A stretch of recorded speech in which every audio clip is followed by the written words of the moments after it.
Please be seated.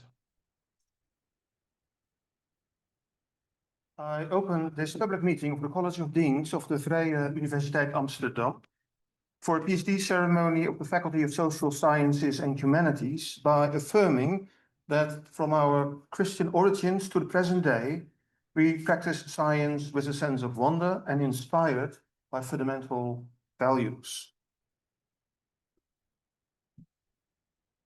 Prior to the examination, I invite the candidate to give a brief overview of the research on which the thesis is based. The floor is yours. Dear Rector, dear audience, the subject of my thesis is a long disputed one. Broadly speaking, it has to do with the question of how a philosophical method and concepts relate to theological production. More specifically, it concerns the application of Scottish common sense realism to theological anthropology by the theologian and founder of Princeton Theological Seminary, Archibald Alexander. Alexander stood at the beginning of a long line of theologians who came to be highly influential in the United States over the course of the 19th century. Known as Old Princeton, they were noted for their influential defense of Orthodox Reformed theology. Yet by the middle of the 20th century, the Reformed credentials of Old Princeton were being called into question. The Yale Church historian, Sidney Alstrom, claimed that the entire direction of Princeton's theological enterprise had been inadvertently altered by the adoption of the philosophy known as Scottish common sense realism. One of its most egregious effects was the diminishment of its theological coherence and biblical faithfulness. As Alstrom writes, quote, "As the philosophy was adopted, the fervent theocentricity of Calvin, which Jonathan Edwards had striven to reinstate, was sacrificed, and a new principle of doctrinal interpretation was increasingly emphasized. Man's need, rather than God's word, became the guide in doctrinal formulation." A generation later, the historian Mark Knoll provided a more nuanced, if still sharp, assessment of Princeton's alleged deviations. The intentions of the Princetonians, Knoll observed, were clear and noble. They had adopted Enlightenment philosophy in order to counter the rising tide of secular skepticism. Yet, in doing so, they compromised their Reformed commitments to divine revelation and instead placed their confidence in the capabilities of human reason. As such, while being compromised in their Reformed theology on the one hand, they were never able to fully commit to the lure of Scottish philosophy on the other. This bifurcation of commitments led to a kind of theological schizophrenia. As Knoll writes, Princeton's principal theologians, quote, "remained Calvinists, and they continued to speak of the irreducible need for special revelation, but the configuration of their thought was thoroughly of a piece with the Enlightenment," end quote. In other words, an irreconcilable split had emerged between Enlightenment notions of reason and confessional fidelity in the Princeton theology. In the early 2000s, the Knoll-Alstrom view would be challenged. Princeton scholar Paul Helseth proposed that instead of capitulating to common sense realism or even holding to divided loyalties, the Princetonians were purely and truly Reformed in their theological method as well as their understanding of reason. Helseth argued that, quote, "the Princetonians, in fact, conceived of reason in a fashion consistent with the assumptions of the Reformed tradition," end quote. Scholars such as David P. Smith and Kevin DeYoung would add to this growing pushback against Knoll and Alstrom. These new champions of Old Princeton arrived at the exact opposite position of Alstrom and Knoll regarding common sense realism. In an edited volume of academic papers on Princeton theology, which came out earlier this year, Helseth, Smith, and DeYoung went so far as to state that while they appreciated the realism of common sense realism, they nevertheless regarded, quote, "the insidious cancer of Scottish philosophy," end quote, as essentially deleterious to Reformed theology, and therefore concluded that it had no significant impact at Princeton. Within the context of this division, the possibility of a scholarly endeavor of my own soon became clear. To first establish whether common sense realism had any significant place at Princeton, and second, to determine as precisely as I could the nature of how it was used, and if it was being used at all. As he was the founder of Old Princeton, and as he was the closest to the Scottish common sense realist tradition historically, as best exemplified by Thomas Reid, I decided to concentrate my research on Archibald Alexander. Specifically, my overall goal was to answer the question, how did Alexander utilize common sense realism in his theological production? As I approached my project, I found it helpful to set the contemporary debate and perspectives to one side while I tried to read Alexander with fresh eyes. My goal was to situate Alexander historically, faithfully construing his mental world in the context of various schools of thought that had a role in shaping his thinking on these matters. I therefore paid careful attention to his use of sources and all the various contributors to his theological development. In this effort, I turned to the Alexander Archive at Princeton Seminary, and from there amassed my own working library of 13,000 digitized pages, which I read alongside Alexander's numerous publications. In doing so, I discovered the significant impact of the 17th century Reformed scholastics on his overall thought.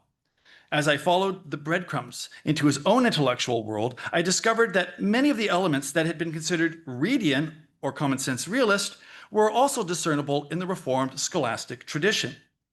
This in turn led to a whole reappraisal of common sense philosophy. Was it truly an insidious cancer, or were aspects of it wholly compatible with the Reformed tradition? Mark Knoll has recently stated that the scholarship since Alstrom has only confirmed the presence of Scottish philosophy at Princeton. I would happily concur and state that my own research into these writings of Alexander decidedly support this position. In some sections of the archive material, there is hardly a paragraph that goes by where Alexander does not mention some aspect of common sense realism or its philosophical proponents. Of all the Princetonians, Alexander may well have been most conversant with Scottish philosophy, and his assessment of it is far from negative. At the same time, however, the main issue is not so much the mere presence of common sense realism or even his favorable opinion regarding it, but how Alexander employs it and modifies it. Furthermore, if we are to make any kind of progress in the contemporary debate, we must also reconsider more foundational issues, the most important one being the relationship between common sense realism and Reformed scholasticism. As Knoll observed several years ago, the philosophy of Thomas Reid is, quote, closer to traditional Reformed categories than is usually thought, end quote. Though he did not explore this at the time, I have put such an investigation at the heart of this current project, and I believe he was very much correct on this point. My argument, therefore, presents a comparison first between common sense philosophy and Reformed scholasticism in order to establish points of continuity, and only then between these and the writings of Alexander. Given the lack of an organizing principle to be found in Alexander's eclectic lecture notes, I broadly follow the ordering of Reid's own mental and moral philosophy. As such, I started with the nature and structure of the mind, followed by common sense, and then the faculties of reason, the will, and conscience. Each of these comprise a separate chapter in my thesis. The three major conclusions of my thesis flow from one to the next, and they are as follows. 1. Alexander was acting in continuity with the Reformed scholastic tradition in terms of his adoption of new philosophical methods and concepts in his theological production. Indeed, many of the supposed elements of common sense realism that Alexander employed were also to be found within the Reformed scholastic authors that Alexander had read, and common sense realism may have itself even originated in this tradition to some degree. 2. Alexander's adoption of Reedian common sense realism was due primarily to its perceived advantages in responding to the epistemic skepticism that he encountered in the advocates of David Hume. This is not to say that Alexander necessarily defeated Hume's arguments, but rather that they could be sensibly employed against Hume's epistemic skepticism. 3. Since Thomas Reid developed a system of philosophy which was theologically neutral and could be employed both by theists and non-theists, Alexander found it therefore necessary to modify or amend Reid's system in order to accommodate certain Orthodox Reformed non-negotiables. Specifically, this included making modifications which could allow for the incorporation of human fallenness and regeneration. Conclusion. In taking a new and historically informed approach to assessing the contribution of common sense realism to the theology of Archibald Alexander, I have discovered that Alexander employed common sense realism extensively in his theological production, but in a way which comported exceedingly well with his Reformed scholastic tradition, of which he was an inheritor. Indeed, my research has opened the discussion on the possibility and nature of Reformed scholasticism's influence on the Enlightenment common sense philosophy of Thomas Reid. As to Alexander himself, he should no longer be regarded as an unwitting compromiser to rationalistic Enlightenment currents, nor the blunt instrument of an unthinking Reformed orthodoxy. Rather, he should be understood as a thoughtful and innovative student of common sense realism and a careful and faithful inheritor of the Protestant scholastic tradition. Thank you. Thank you. I would now like to hear whether you are prepared to defend the thesis. Rector, on your authority, and as authorized by the College of Deans and in accordance to the decision of the Dean of the Faculty of Social Sciences and Humanities, I am prepared to defend my thesis entitled Reforming Reid, Archibald Alexander and the Common Sense Realism at Princeton in order to obtain the degree of Doctor of Philosophy. Thank you very much. The defense will now be opened by our first opponent, and he will appear online. And that is Professor Dr. Mark Knoll. Professor Knoll is an emeritus professor of history at the University of Notre Dame and a member of the American Academy of Arts and Sciences. In 2006, he received the National Endowment for the Humanities Medal at a White House ceremony. Welcome, Professor Knoll, to this meeting. Thank you so much for joining us in the ceremony. It is a privilege to have you in this meeting, albeit from a distance and from a very different time zone. We look forward to your contribution. So the floor, or should I say the screen, is yours. So, on the authority of the rector, and by virtue of my right, I would like to begin by commending our esteemed candidate for carrying out extensive and detailed research, for making cogent and persuasive arguments, and for responding intelligently to the questions and criticism I and others raised upon reading a completed draft of the thesis. The thesis is particularly impressive in demonstrating Archibald Alexander's wide, careful, and discriminating reading in both Reformed scholastic theology and the Scottish moral philosophers. I hope the book to come can be widely read, for it will go far in establishing Alexander's seriousness as a theologian and as a thinker, as well as what has always been acknowledged about Alexander as a careful revivalist, effective preacher, and stabilizing influence at Princeton Theological Seminary. In response to questions I raised about the thesis draft, our esteemed candidate provided sensible adjustments and helpful explanations.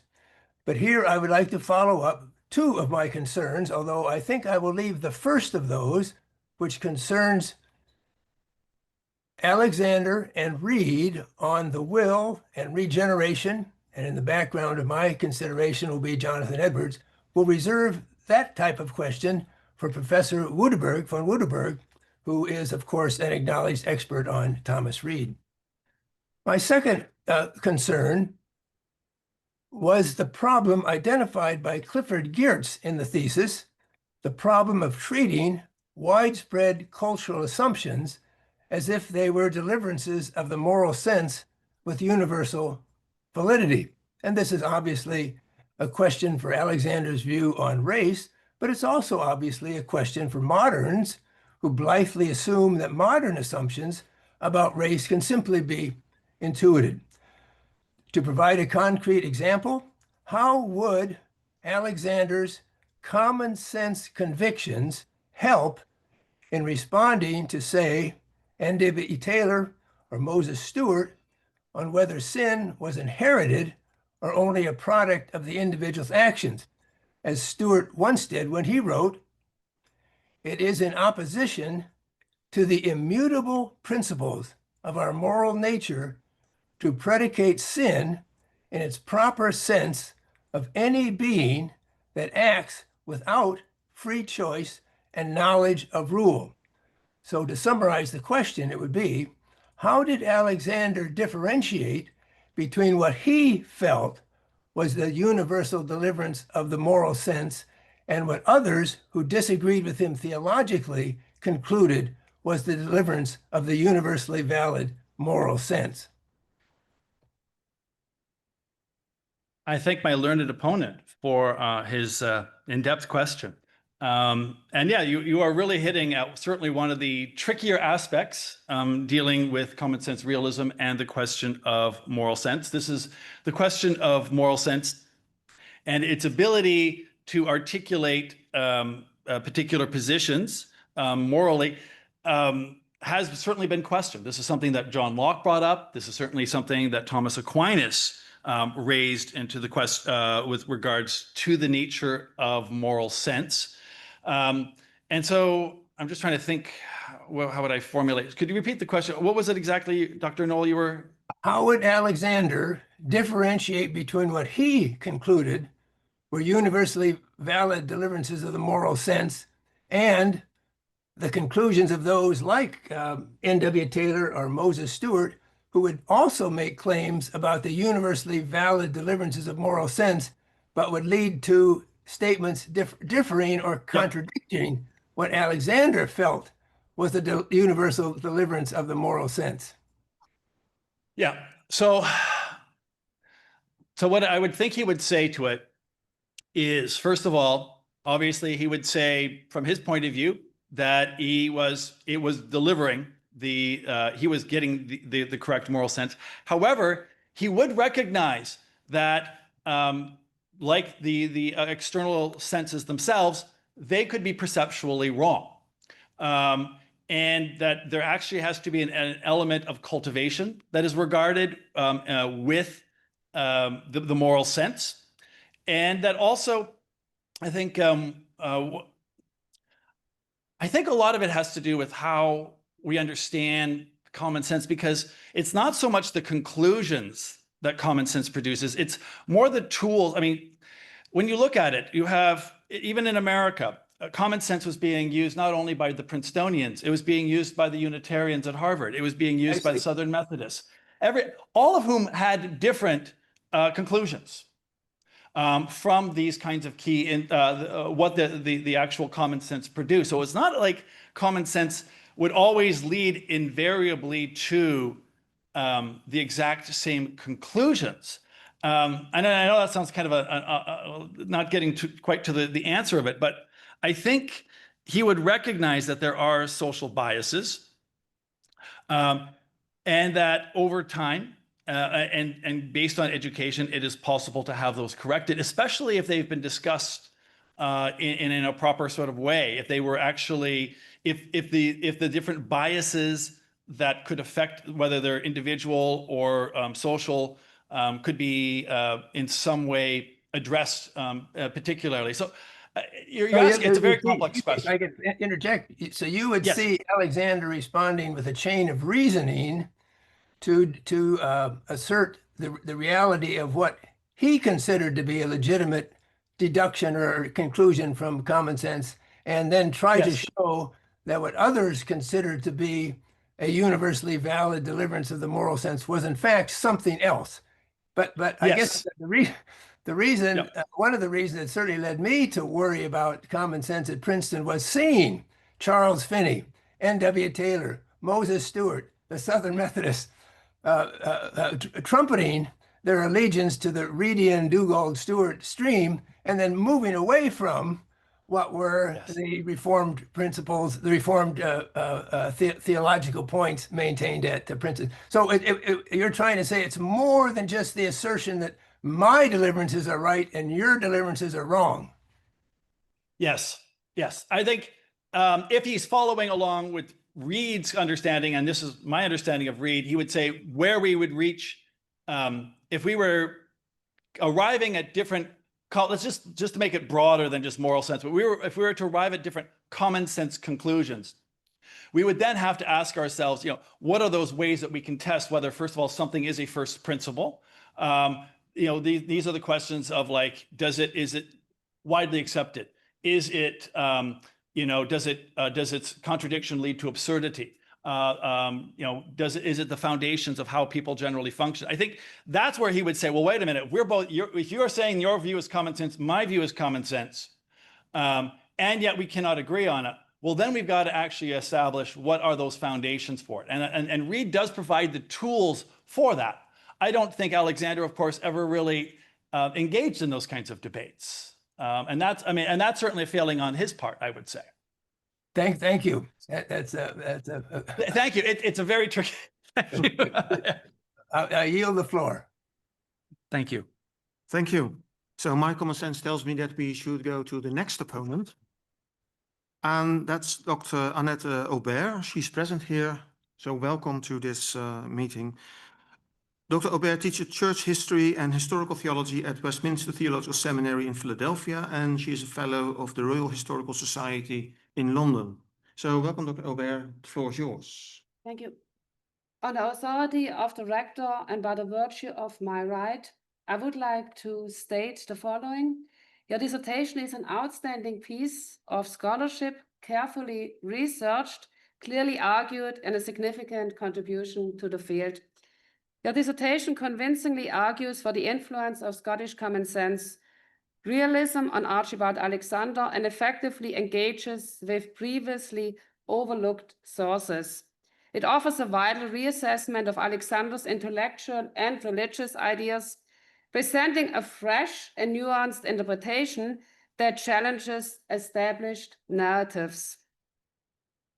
So, dear candidate, I have the following question for you. Could you please clarify why Alexander appears to avoid the language of regeneration in his more philosophical and polemical writings? What underlying factors beyond his desire to simply cater to different audiences contribute to this differing emphasis? I thank my learned opponent for her comments and her question. It is one, and she points exactly to, with even Dr. Noel, where so much of the problem has lain with the Princetonians and with Alexander is that you will pick up a particularly, probably the most obvious example is Outlines of Moral Science, his final work, where there is not a single mention of sin or regeneration, or even human fallenness. The theological language is completely absent there. And I would certainly say this, I mean, it is, you're right, there is a I would argue that he's basically making a communicative adaptation, definitely based on his audiences. And I think he's actually speaking very much to two different audiences as his role as principal of Princeton Seminary and as what he would have perceived a figure of import in the new Republic of the United States. In the seminary environment, he obviously speaks in a way that is theologically minded. And this is very clear from the lecture notes. One of the very interesting things, of course, I mean, that's where you have to see that to actually see the common sense realism and even the Reformed scholasticism. I don't know if it was just an etiquette of the time, but you never mentioned opponents in your published literature at the time. He would always say it to his students, you know, be careful of so-and-so's thoughts, or listen to such and such thoughts. When it came to the public, I mean, even when you read his articles, it's almost, his arguments are almost elliptical. You almost have to like figure out who he's talking to. I think part of this is, there is this realization when you hit the new Republic in America, you are now dealing with a secular space, which did not exist before. Alexander is working with his theological students at the seminary to prepare them for that, but then he's also speaking in a public space. I think he was looking, and I think this is one of the other appeals of common sense realism, was to make the Christian moral tradition publicly attractive. But I don't think because he changes or shifts his communicative adaptation that it necessarily removes the theology. Like I said, I mean, in my final chapter, chapter 6, when we talk about the conscience, he does mention God at the very end. He does start to talk about it, and he'll use different kinds of language. Instead of sin, he always uses the word error, for example.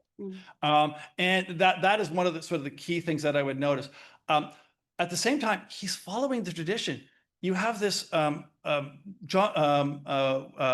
Witherspoon does the same thing in his writings, his moral philosophy. Jonathan Edwards, when he writes in his particular works, The Nature of True Virtue, he will not use any kind of biblical sources or even theological language. He'll use the modern language. And I just see that as, I see this as an accommodation for that public sphere. I mean, beyond that, I mean, you raised, was there anything beyond that? I don't know if there was, but I just simply think he was trying to speak to just a different audience. But I don't think, again, as I tried to show in my chapter 6, when you actually get to the conclusions, the beatific vision of God, the idea of regeneration, he actually says, there's a few lines right in his last chapter where he says, I'm not so much interested in, I'm trying to remember the exact wording. I'm not so much interested in explaining regeneration. Rather, I would rather you just be doing the things that demonstrating that you're regenerate. He was much more concerned within that public sphere of just making an appeal. So it's just it's a public stance rather than the position that he's going to take with the theological students. I hope that helps. Yeah, it helps. But I'm still kind of trying to see some critics. They might still argue maybe that there are two Alexanders. One deeply rooted in traditional Reformed orthodoxy and another influenced by the philosophical ideas of Scottish common sense realism. So there's persists somehow an unresolved tension. So maybe you can I just think it is, and I was hoping that with my research kind of showing you that what we're starting to see in the fact that there is so much of what's already within the Reedian common sense tradition that aligns itself. And that may be another way of sort of thinking, maybe that will be another way of thinking about it. On the one hand, Reed helps Alexander deal with epistemic questions such as Hume, but it also gives him, and that was the point about why he uses Reed's much more sophisticated presentation of conscience, is it gives it a much more of a public patina and a surface and acceptability. So Reed actually helps with the public sphere. Why? Because everybody's reading common sense. But then you have the Reformed tradition. So I think it's not so much two Alexanders, but it is a Janus-faced Alexander who is facing, same Alexander who is facing different audiences. With the classical traditional Reformed, he can speak the language of Turretin, which he does in the classroom. But then when he turns to the audience, Reed is, and I believe because I've demonstrated that there is such a continuity between them, he can use Reed in a way that he can feel comfortable doing that without bifurcating himself. That may be something I could but that is a good point, point that you make. Thank you. Yeah, this is helpful. Thank you very much. Thank you. Thank you. So the next opponent will be online again, and that is Professor Dr. Owen Anderson. Professor Anderson is Professor of Philosophy, Religious Studies and Theology at Arizona State University, where he has taught for 25 years. So, Professor Anderson, I don't see you on the screen as yet. There you are. Welcome to this meeting. We appreciate your participation in the committee, and the floor is yours. On authority of the rector and by virtue of my right, I would like to thank the candidate for his well-researched and carefully thought-out dissertation. His methodology drew both from the important classical texts in this field and also gets right into current debates in the field about common sense philosophy at Princeton. I found it both insightful and enjoyable to read, and I look forward to the book version that I hope will be out. I'd like to ask the candidate about the definition of reason across different schools, for example, in Reformed scholasticism or in Enlightenment rationality, and then in Reedian common sense, and how Alexander relates to each of those. For example, is reason primarily a way of perceiving certain judgments? Is it a process of drawing inferences from first principles? Is something else? And where that answer goes, I have a slight follow-up.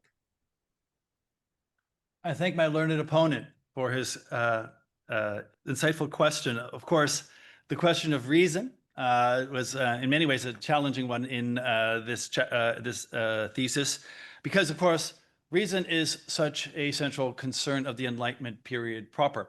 And there are certainly many different understandings within the Enlightenment tradition. I certainly was able to benefit from the work of Nicholas Wolterstorff when I was sort of articulating this, and he certainly points out that, yeah, and I mean, and then we certainly look at the writings of the different authors. David Hume, for example, has one very specific form of understanding of reason. Certainly, he would see it as, shall we say, something subordinate to experience, maybe sort of in an instrumental way. Then you have Immanuel Kant. And Kant has a view of reason as somewhat independent of experience, within limits. He certainly sees that it can structure our own experience a priori of the world, and he can even draw moral laws from it. But then you have a third understanding of reason. And I'm not saying these are the only understandings of reason, but that is the one that we see of Thomas Reid. It's what Walterstorff refers to as anti-rationalist rationalism. And basically what he says is that reason it's not something that actually gets to the fundamental, it's not the absolute grounding of knowledge itself, but rather it is founded or grounded upon self-evident principles, the first principles I believe you just mentioned a moment ago. And these basically principles that are shared by all human beings. And for Reid, the whole idea of reason is that it is basically as trustworthy as those first principles that it is founded upon. So the first principle, so reason is sort of a second order of judgment that occurs within Reid's thinking. And what Alexander basically demonstrates his use of a Reidian understanding in this regard, foundational on these kind of shared natural self-evident principles. And the Reformed tradition, of course, has many different understandings of reasoning as well. But within that tradition, what we do see is a tradition very similar to the Reidian tradition, and one which treats revelation, scriptural revelation and divine revelation in a similar foundational way to reasoning. That we can and I think that's one of the reasons why it was so attractive to Alexander, because yes, you could use reasoning in a way which drew from common sense principles, that the world exists, that we should follow the good and reject the bad. These kinds of foundational first principles that we see that Reid would have accepted. But then revelational truths function in those kind of same unquestioning foundation as well. And so I would say within the Reformed tradition, that's a view of reasoning that we also see. And that's why, again, it would have been attractive to Alexander, because he seems to operate and use that reasoning in that sort of way. That's for the first part of your, yeah. Yeah, and so what would the relationship be between these three things: reason, general revelation, and special revelation? I think they. So, I'm sorry. Sorry, in Alexander's view, not in general Right. across the whole spectrum of history of philosophy, but in Alexander's view. Well, in Alexander's view, he seems to understand them, from what I would see, in the same way. The general revelation and special revelation function in the same way as first principles. Is that certainly how I've seen him function with them? Yes, I haven't seen. He does. I mean, he'll talk about the idea what regeneration will do to that. That seems to be more of an important aspect of it. But he certainly treats. I'm trying to think if he made any distinction, and I cannot recall a distinction between general and special revelation in his understanding. He would say we would reason in the same way. Thank you. So far as I'd understand, yeah. There will be room for some follow-up question if you like, otherwise I will continue. But do you want to pose another question? No, not at this time. Okay, thank you. Then we go to Professor Dr. Gordon Graham as the next opponent. Professor Graham is chair of the Edinburgh Sacred Arts Foundation and emeritus professor of philosophy and the arts at Princeton Theological Seminary, and he's a fellow of the Royal Society of Edinburgh. Professor Graham, welcome in our midst. The floor is yours. Thank you. Esteemed candidate, on the authority of the rector and by virtue of my right, I want first of all to congratulate you on a splendid piece of work from which I learned a great deal. I want to raise an issue which goes back to your exchange with Dr. Knoll, actually. I think perhaps there was a tendency in that exchange to conflate common sense and moral sense. And I think it's rather important to distinguish these. Reid says that he has no objection to the term moral sense, but he doesn't actually want to make a great deal of it. And when he makes his comments about it, I think he has in mind the sort of view that Francis Hutcheson had. But common sense for Reid is something really quite different. The deliverances of moral sense may vary, if there is such a thing as moral sense, but the deliverances of common sense could not really vary because they are so fundamental. So Reid thinks that a principle of common sense, for instance, is that which I truly remember did happen. And he thinks that a principle like that could only be abandoned at the price of making lives completely incoherent. And we simply couldn't function as human beings. Now, here's my question. It is not hard for me to see how regeneration might be critical for moral sense. If the heart is corrupted and people see the world around them through a certain kind of moral blindness and self-centered turpitude, then that regeneration should free them of that and enable them to see more accurately justice and truth. That seems to me plausible and understandable and gives a clear connection between the concept of regeneration and the idea of moral sense. But I cannot quite see how regeneration would apply to common sense, because if Reid is right, common sense is needed for the most basic forms of human activity. What makes them universal and why they are inscribed, for instance, Reid thinks, into grammatical structures for almost all natural languages, because they are in some very profound way quite indispensable for human conduct and activity. How could that which is quite indispensable for human conduct and activity be regenerated? How could it need regeneration?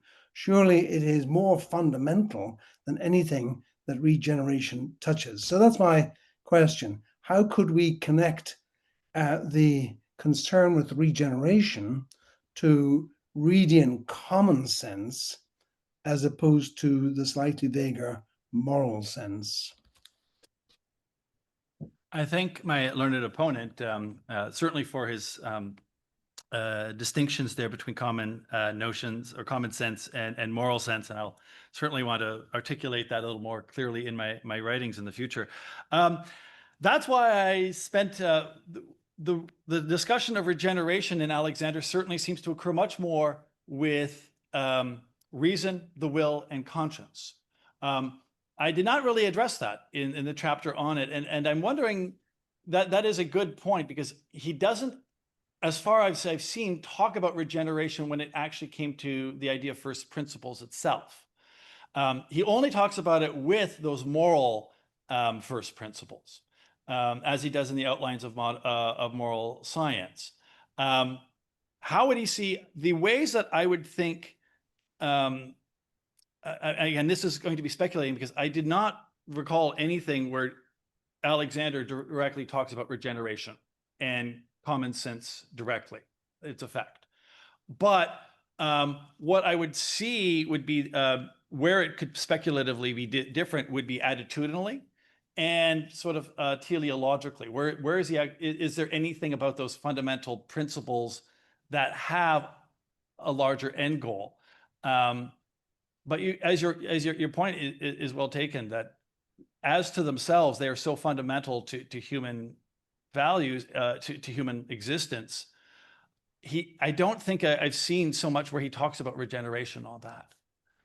So it is an area. I mean, I'd want to look into that more, but that is one area. That's why I did not write on it. Is much more. He makes more clear his statements on regeneration, its effect on things like on the faculties, such as, and maybe that is the point that you're making, is that since those common sense, those principles are so much external, Whereas we can think of, I mean, maybe I'll ask you, I mean, the idea of reason and will and conscience are actually like, they are functioning faculties of the mind.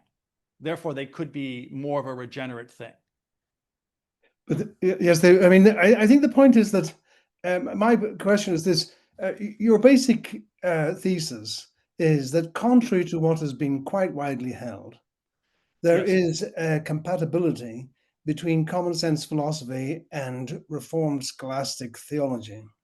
Yes. And I just want to point out that we could approach that question in a certain way, such that this result is a lot less surprising than you might have supposed. Because if we just are thinking of the very fundamental elements that Reid is thinking of when he's talking about principles of common sense, they are so completely fundamental to the possibility of human activity that they are not open, if I put it that way, they're not open to the process of regeneration. And in that sense, it becomes very easy, as it were, to square scholastic Reformed theology with common sense. But I just make the point. Let me move on. I'd like to, before my time runs out, I'd like to raise a different question, not completely disconnected. I noticed in reading particularly the last chapters of the thesis, but I also noticed in quite a lot of the remarks you may have made today in response to others, I notice that you talk about the usefulness of common sense philosophy and Reidian analysis, the usefulness of it to Archibald Alexander. And how, and I think in your thesis, you say, for example, that one of the usefulnesses is that by appealing to Reid, then he gets something of the Reid's intellectual credentials as a scientist. My question is this. It has sometimes been thought, indeed, if I remember rightly, Sidney Alstrom makes this point, but others have made it certainly. One of the criticisms of Scottish common sense philosophy in the hands of theologians was that it ceased to be genuinely philosophical and became simply apologetical. So they simply used it as a tool of apology. And this is why many historians of philosophy in America have thought of the appeal to common sense as, in some sense, philosophically degenerate. Now, I just want to ask you this question, and I don't know the answer, and you know so much more than I do in the score. But does Archibald Alexander, and perhaps subsequently other Princeton theologians, do they think of the assistance they are getting from Reid as scientifically advantageous, I might put it that way, that really their understanding, their investigations, their explorations are much better because of this? Or is it, as you imply quite often in the thesis and in comments, it's a very good card to play in the rhetorical battles with the secular world and with others. And so that's all it amounts to, just a very useful rhetorical apologetical tool.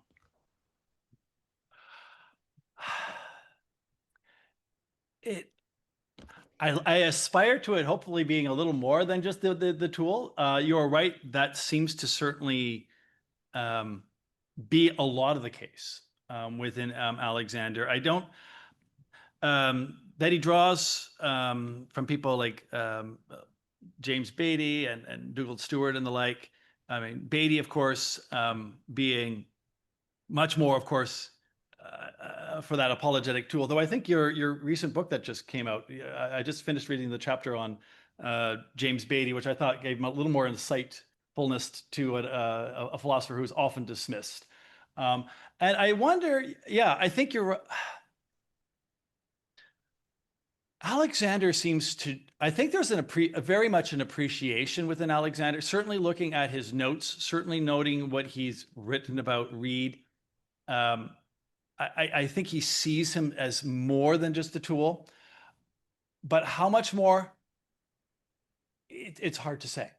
at this point. It's something I now that you're saying it, I'm sort of racking my brains, and it's something I want to start thinking about a little more, because it really is very much something that they are using for whatever theological purpose that they're developing in some sort of way.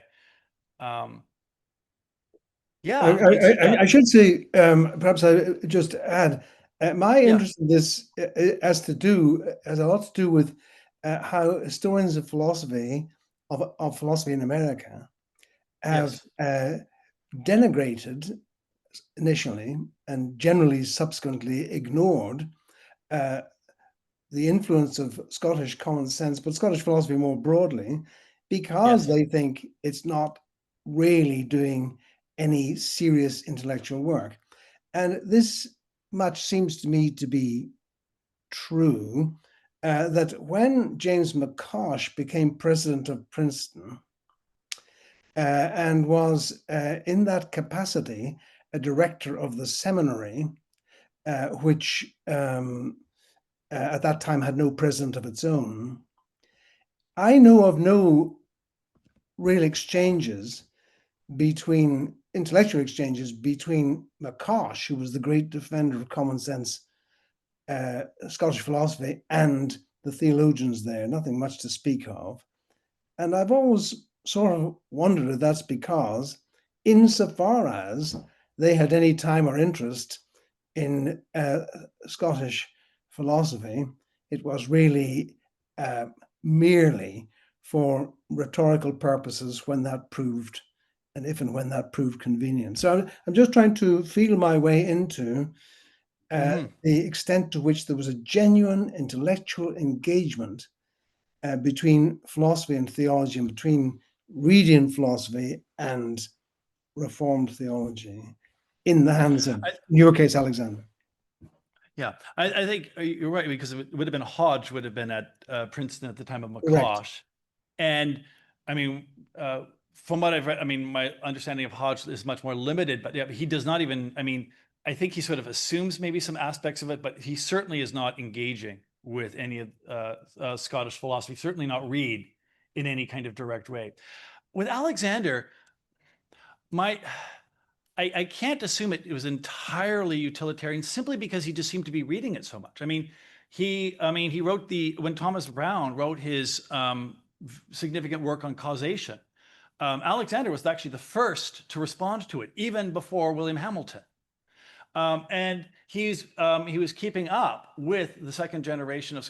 And I can't just simply seeing that, like you say, merely just for that kind of functionalist approach of I just need this as a quick fix to, and giving me some kind of celebrity. He does seem to have a genuine actual appreciation from it. I wonder if thinking about it in those terms of he's recognizing something in the Reformed tradition itself from the scholastics, that he sees it. He never says so explicitly. There's nothing where he sort of is really developing Readian or responding to Reid directly, but he's utilizing it in every capacity. So you're right. It often can be understood.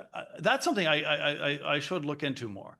Well, let me just now finish with this. My time is up. But when you come around, as I hope you do, to this in a book version, you might just pay a little attention to the language that you use in articulating Alexander's approach, so that it doesn't come over too much as a mere useful tool and more of an intellectual engagement. But that's my comment. Thank you, Dr. Graham. That actually is very insightful and very helpful for me. Okay, thank you very much for your contribution. The last opponents of the first round, we are not sure whether there will be a second round. That depends on the ability of the next opponent to manage to stretch the time. But otherwise, I invite the committee members to be prepared for asking a follow-up question. Next opponent is Professor Dr. René van Woudenberg. He is Director of the School of Religion and Theology here at the Vrije Universiteit, and also Professor Emeritus of Philosophy, specializing in epistemology and metaphysics. Professor van Woudenberg, the floor is yours. Thank you very much. First of all, a word of appreciation on my part as well for this very well organized dissertation, making very clear claims about the compatibility of Orthodox Reformed theology and common sense approaches. So the reader is always fully aware where the author is getting at every page, and I think that is a laudable thing. So as I said, on many, or the main claim is there is a lot of compatibility between Orthodox theology on the one hand and common sense approaches. The exception is the will. And I'd like to ask a short series of questions, the first one of which is, now why didn't Alexander accept Reed's views on the will? So what was the main issue for him? And right, that's the starting point. Okay. So I could address, first of all, there's a bit of a historical context, which also will give to the philosophical and theoretical context. Alexander, one of the things that led to the founding of Princeton Theological Seminary, especially with Ashbel Green, was immediately after John Witherspoon was for a very long, over 20 years, very successfully running Princeton College. It was taken over by his son-in-law, Samuel Stanhope Smith. Smith was very much an advocate of Reedian philosophy in many ways. And this is one of the things where I think a lot of people thought, like, how could Alexander support this? Or where the confusion lies. But the problem with Samuel Stanhope Smith, he eventually was sort of pushed from the college. Yeah. But my question was, Yep. what in Reed did Alexander find problematic when it comes to the will? So Smith actually promoted a view of the will, which was Reedian. And so and it was the view of the autonomous will. What we'd more like generally call today, modern languages, a libertarian view, that the will was thoroughly autonomous and that it was not in any way connected to the affections or the rest of the soul, that it could operate independently from the rest of the individual's person. Alexander held to the Edwardsian view. We could call the view the necessitarian view, the idea that it's the strongest motive. And Alexander saw, because he saw regeneration occurred first within the affections. And so God would, when regenerates a person, regenerates them first through their affections, and then that is what compels the will. If the will is, if the affections are, and if the mind itself is actually detachable, as it were, in terms of faculties, is it possible then that one part of the mind could be regenerated and another part not? Is it possible for the affections to be regenerated, but that I could resist it? The whole point of regeneration was that when God changes the affections of the person, the whole person in total had to change. So out of necessity, he had to adopt this this view of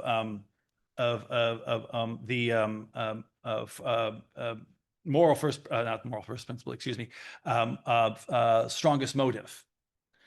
That's the view, and that's the view that he saw as traditionally also within, going back to the Westminster Confession with William Twiss. So then what was Alexander's objection to Reed's views of the will? His objection was that the will could therefore resist regeneration. That a person could be regenerated in affections, but then would actually then, if the will was autonomous, then they could still reject God's regeneration. So is it your view that Reed held on to this autonomous idea about the will? Yes. And I believe he did so in response to David Hume, because David Hume held a very deterministic view that the will is basically the response of the emotions.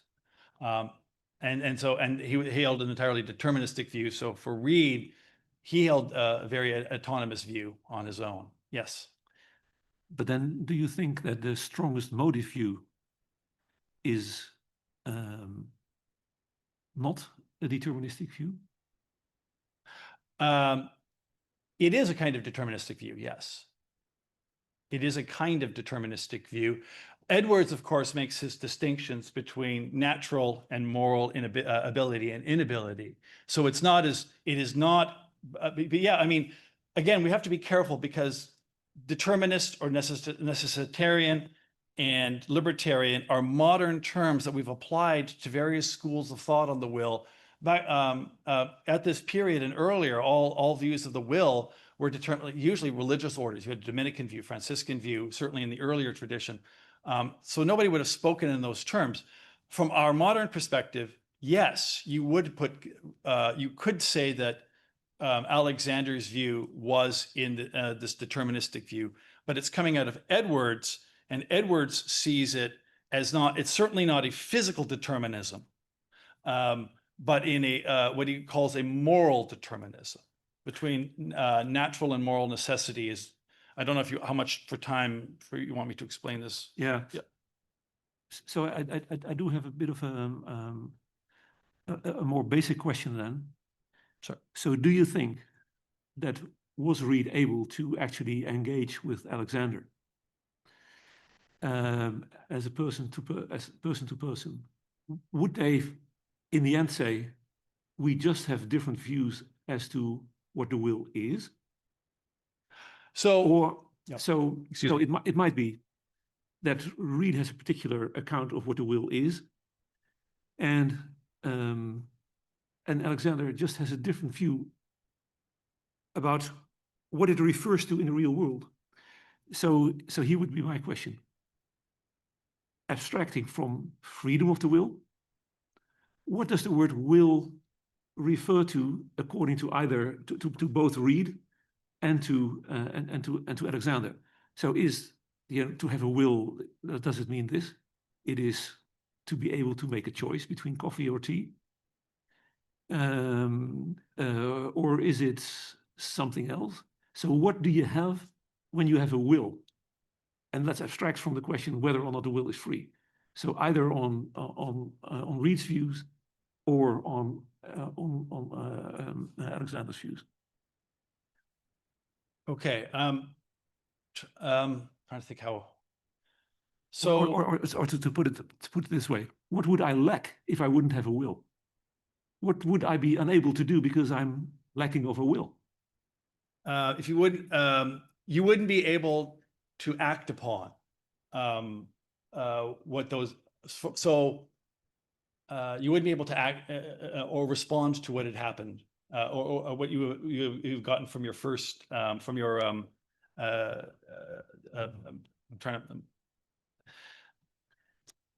Well, I mean, I could, even if I didn't have a will, I suppose I could still respond in a way. Yes, But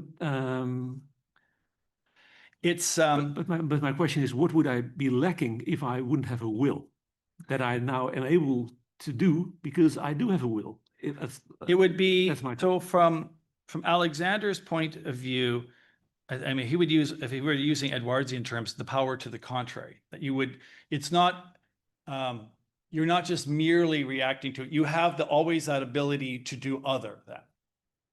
And it's that ability to do other than, which he would say is what gives your actions moral weight.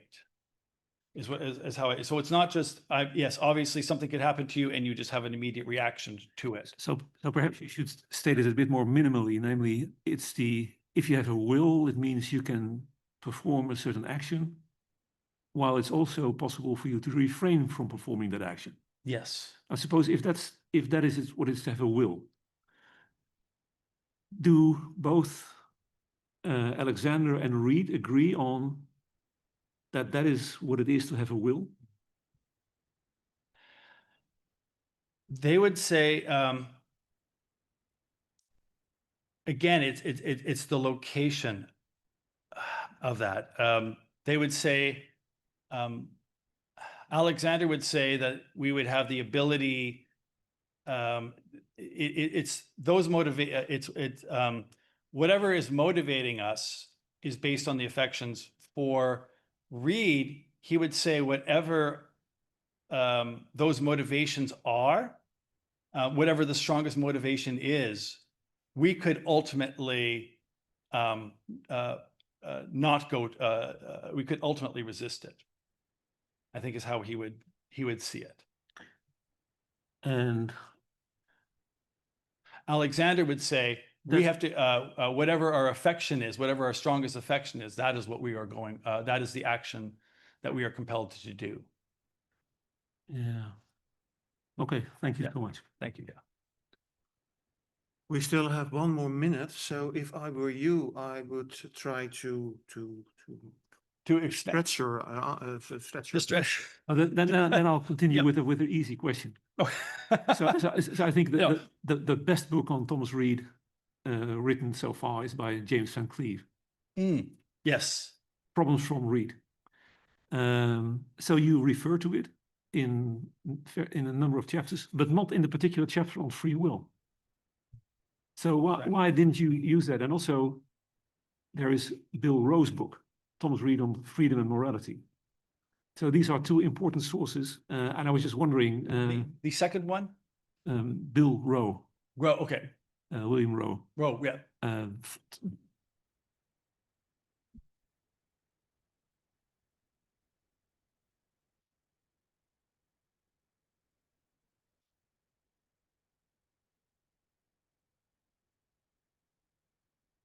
Now that my defense has ended, I sincerely thank the opponents for the attention they have devoted to my thesis. I now look forward to the decision of the doctorate committee, which will decide whether the degree of Doctor of Philosophy will be granted me.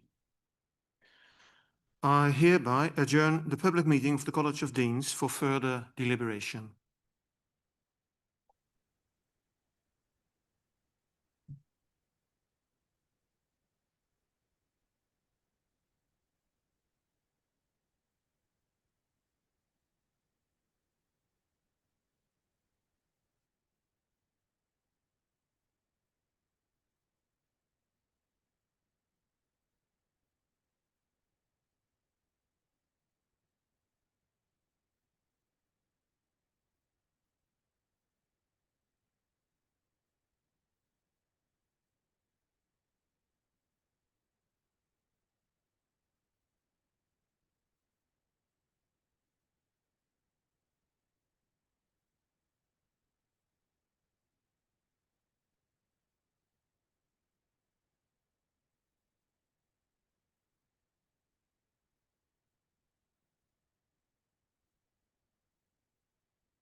Please be seated.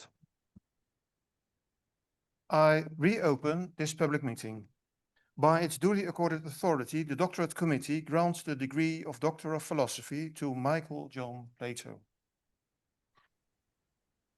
I invite the supervisors to place the signature to the degree certificate as witness of this deed. The supervisors are Professor Willem van Vlastuin and Professor Michael Hakin, not present here. Professor Willem van Vlastuin is Professor of Spirituality and Theology of the Reformed Protestantism and Dean of the Restored Reformed Seminary in the School of Religion and Theology here at the Vrije Universiteit Amsterdam. Professor Michael Hakin is Professor of Church History and Biblical Spirituality and Director of the Andrew Fuller Center for Baptist Studies at the Southern Baptist Theological Seminary in Louisville, Kentucky. I declare in public that in the privacy of the closed meeting, the candidates by a signature stated adherence to the conditions laid down in the provisions in Article 5 of the Doctorate Regulations of this university regarding rights and responsibilities in society and science. I now invite colleague Professor van Vlastuin to continue the ceremony. During the pronouncement of the investiture formula, only the Doctorate Committee stands.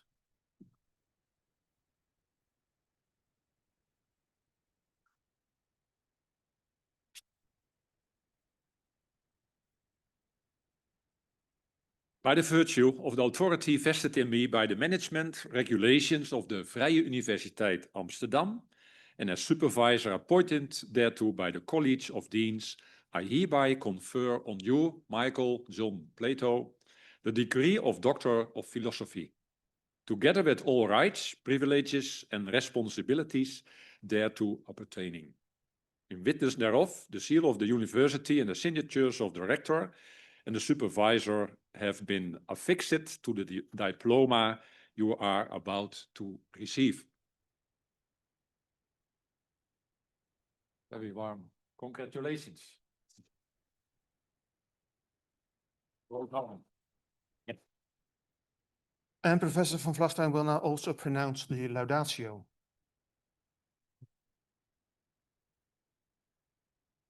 Dr. Plato, it's an honor for me to be the first to address you with your new title. Receiving this title from our Vrije Universiteit is not only a formal issue, but it means that you enter a new reality, an academic reality.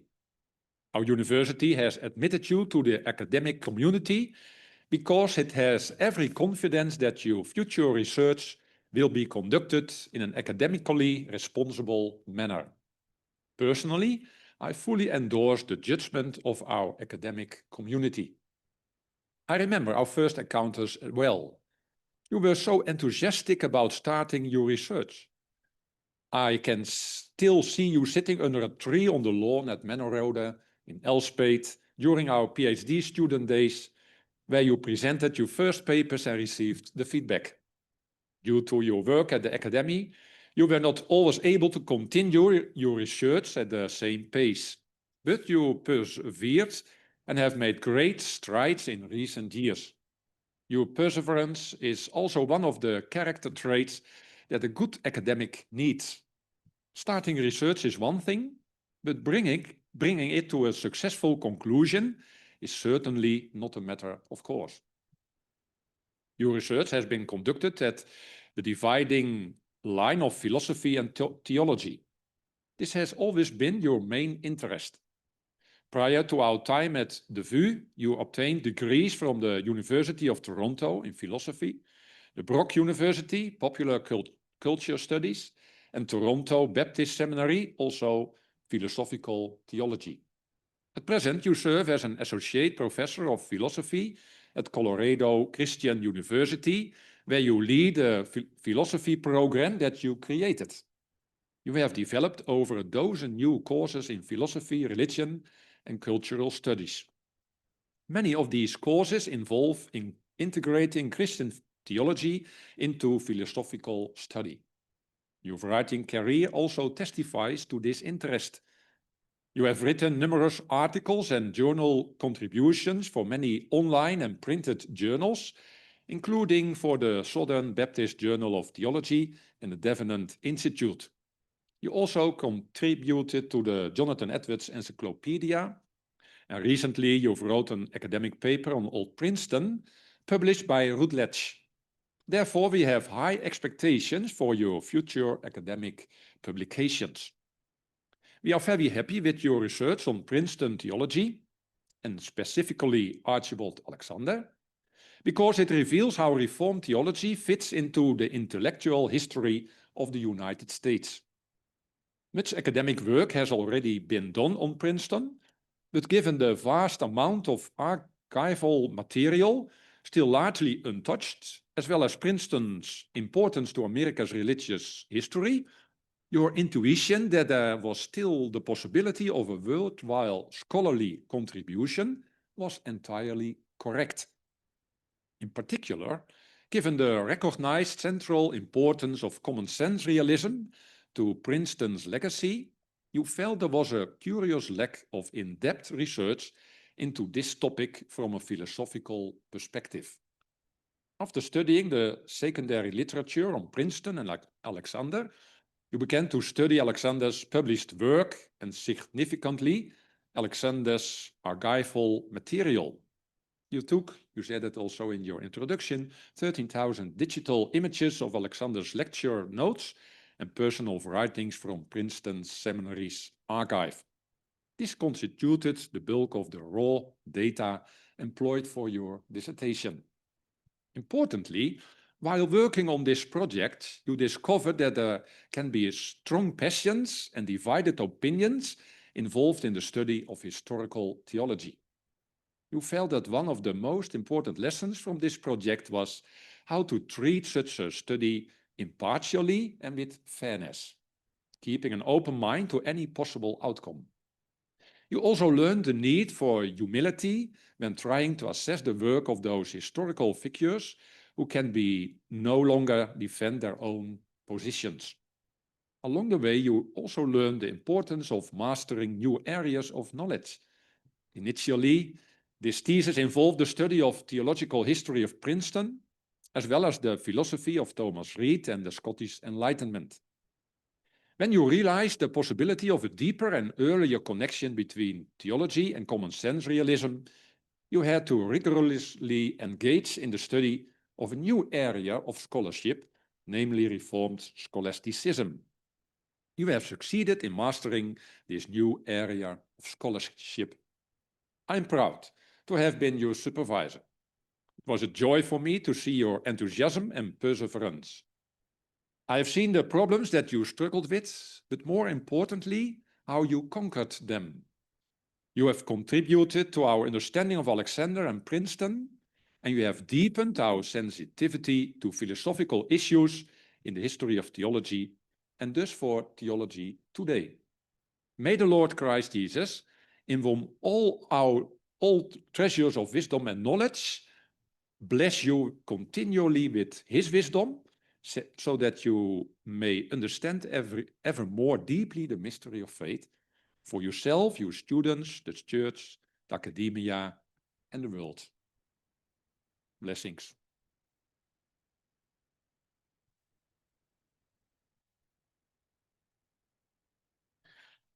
To the congratulations of the supervisors, I gladly add the congratulations of the College of Deans of this university for you and your loved ones, your mother who was here, those who joined us in the ceremony, both here and online, and those who will watch the video on a later occasion. I hope you look back on an inspiring and memorable ceremony. I also want to thank the committee members, both here present and online, for their participation. Thank you so much. This PhD ceremony is now completed. Doctor of Philosophy Michael John Plato will now lead the procession out of this hall, and I invite you to follow. You have the opportunity to congratulate Dr. Plato opposite this hall next to the statue of Abraham Kuyper, the founder of this university. I now ask you all to stand.